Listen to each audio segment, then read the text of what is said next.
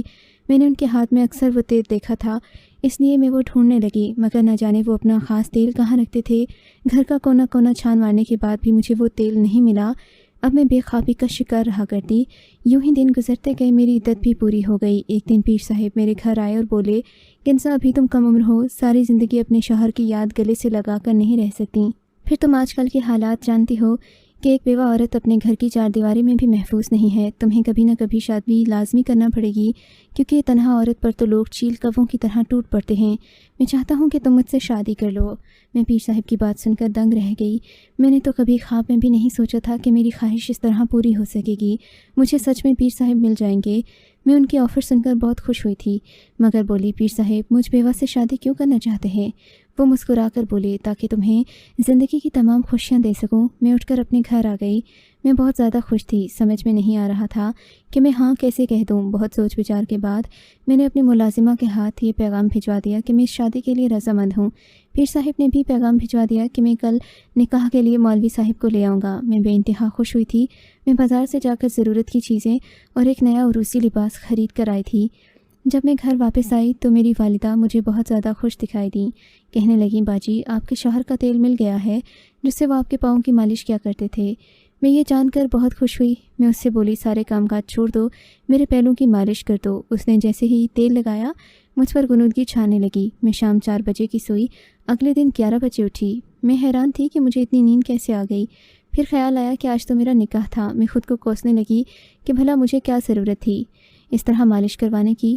تبھی تھوڑی دیر بعد وہ ملازمہ میرے پاس آئی اور بولی، باجی آپ جانتی ہیں اس تیل میں بے ہوشی کی دوا ملی ہوئی تھی، جب ہی آپ کو اتنی گہری نیند آئی۔ میں بھی تیل لگاتے لگاتے سو گئی تھی۔ میں ایک دم چونک گئی کہ آخر میرا شوہر مجھے کیوں بے ہوش کرنا چاہتا تھا۔ میں بولی، یہ تیل تمہیں جہاں سے ملا ہے مجھے وہاں لے جاؤ۔ وہ مجھے فیصل کے اسٹڈی روم میں لے گئی۔ وہاں میرے دیکھنے کے لیے بہت سی چیزیں موجود تھیں۔ میں بولی تم جاؤ میں آتی ہوں۔ وہاں ایک حساب کتاب والا رجسٹر پڑا تھا، میں نے وہ کھول کر دیکھنا شروع کیا۔ فیصل نے اس رجسٹر میں سب کچھ درج کیا ہوا تھا، اپنے بزنس کی ساری ڈیٹیلز لکھی ہوئی تھیں۔ آگے کاغذ پر لکھا ہوا تھا کہ میرے پاس اتنی دولت تو موجود ہے مگر کوئی وارث نہیں ہے، اسی لیے میں ایک کم عمر لڑکی سے شادی کر کے اپنے گھر لایا تاکہ میرا وارث پیدا ہو جائے۔ میں شادی کی تقریب میں اپنے ساتھ پیر صاحب کو بھی لے کر گیا تھا۔ انہوں نے مجھے گھر آ کر بتایا کہ کنزا سے تمہیں وارث نہیں ملے گا۔ میں بہت گھبرا گیا تھا، لیکن انہوں نے پھر دم کیا ہوا تیل۔ انہوں نے کہا کہ تم نے یہ عمل کرنا ہے، پھر تمہاری بیوی امید سے ہو جائے گی۔ پیر صاحب نے مجھے بھی ایک بوتل عرق سندل دیا ہے۔ میں نے اپنی بیوی کے تیل میں نیند کی اسپرے شامل کر دی ہے، اب اسے سونگھتے ہی سو جاتی ہے۔ یوں میں اس کے سوال جواب سے بچ جاتا ہوں۔ عرق سندل پینے سے مجھے بھی نیند آ جاتی ہے۔ میں یہ سب پڑھ کر بہت حیران تھی، میرا دل گھبرانے لگا۔ ادھر ہی عرق سندل کی بوتل بھی پڑی تھی۔ میں نے سوچا کہ اس کو لیبارٹری میں چیک کرواتی ہوں، نتائج نکالنے والے تھے۔ عرق سندل میں سلو پوائزن شامل تھی، جس سے انسان دھیرے دھیرے اندر سے ختم ہو کر مر جاتا ہے۔ میں تھر تھر کانپنے لگی۔ یہ سب پیر صاحب نے کیا تھا۔ میں راز جاننا چاہتی تھی، اسی لیے ان کے گھر کی طرف چل پڑی۔ جیسے ہی ان کے گھر قدم رکھا، ان کی آواز میرے کانوں میں پڑی۔ وہ نہ جانے کس سے بات کر رہے تھے، کہنے لگے آج میں اپنی محبت کو حاصل کرنے جا رہا ہوں۔ کیا فیصل بڈھا ہر حسین عورت کا حقدار ہے؟ نہیں نا، وہ مجھے اپنے ساتھ شادی پر لے گیا تھا۔ مجھے پہلے ہی نظر میں اس کی بیوی سے محبت ہو گئی تھی، اسی لیے میں نے فیصل سے کہہ دیا 40 روز سے پہلے اپنی بیوی کے پاس مت جانا۔ تیل اور بکری کا دودھ تھما دیا۔ خود اس کے راستے سے ہٹانے کے لیے میں نے اس کو شربت میں زہر ملا کر دے دیا۔ مجھ کو کسی پر شک بھی نہیں ہوا، کیونکہ ان لوگوں کی آنکھوں میں دھول جھونک چکا ہوں۔ یہ نہیں جانتے کہ میں مجرم ہوں۔ میں تو پولیس سے بچنے کی خاطر یہاں پر بھیس بدل کر بیٹھا ہوں۔ خیر آج کنزا میری ہو جائے گی۔ میں اس کی بات سن کر بہت خوفزدہ ہو چکی تھی۔ میں الٹے قدموں گھر واپس آئی۔ میں نے گارڈ سے کہہ دیا کہ اگر کوئی گھر میں داخل ہونے کی کوشش کرے تو مت آنے دینا۔ پھر میں نے دیکھا پیر آیا، لیکن گارڈ نے اسے داخل نہیں ہونے دیا۔ جیسے ہی رات ہوئی میں گھر کے پچھلے دروازے سے نکل گئی۔ میں بس اسٹیشن تک بڑی مشکل سے پہنچی۔ رات کی تاریکی ہر سو پھیل چکی تھی۔ یہ تاریکی مجھے اپنے اندر اترتی ہوئی محسوس ہو رہی تھی۔ میں اپنا حسین چہرہ چھپا کر بس میں بیٹھی ہوئی تھی۔ مجھے بہت زیادہ ڈر لگ رہا تھا، کیونکہ میں زندگی میں پہلی بار گھر سے اکیلی نکلی ہوں۔ میں نے اپنی گود میں گٹھری چھپا رکھی ہے۔ جی چاہتا ہے اس گٹھری کو پھینک دوں تاکہ مجھ سے میری شناخت چھن جائے، لیکن میں تو جانتی ہی نہیں ہوں مجھے کہاں جانا ہے۔ میرے پاس تو کوئی ٹھکانہ نہیں ہے۔ مجھے نہیں معلوم مجھ جیسی لڑکی کا انجام کیا ہونا ہے۔ میری تو یہی دعا ہے کہ میرے ساتھ جو ہوا وہ کسی اور کے ساتھ نہ ہو۔ مجھے یہ بھی معلوم پڑ چکا ہے کہ میرے شوہر نے اپنی ساری جائیداد مختلف یتیم خانوں میں تقسیم کر دی تھی، اس لیے میرے لیے کوئی پھوٹی کوڑی بھی نہیں چھوڑی۔ بہت سوچ وچار کے بعد میرے ذہن میں دارالامان کا خیال آیا۔ میں وہاں جا کر آباد ہو گئی تھی۔ ماں کے پاس واپس نہیں جا سکتی تھی، کیونکہ مجھے اس پر یقین نہیں رہا وہ پھر مجھے کسی شخص کے ہاتھوں فروخت کر سکتی تھی۔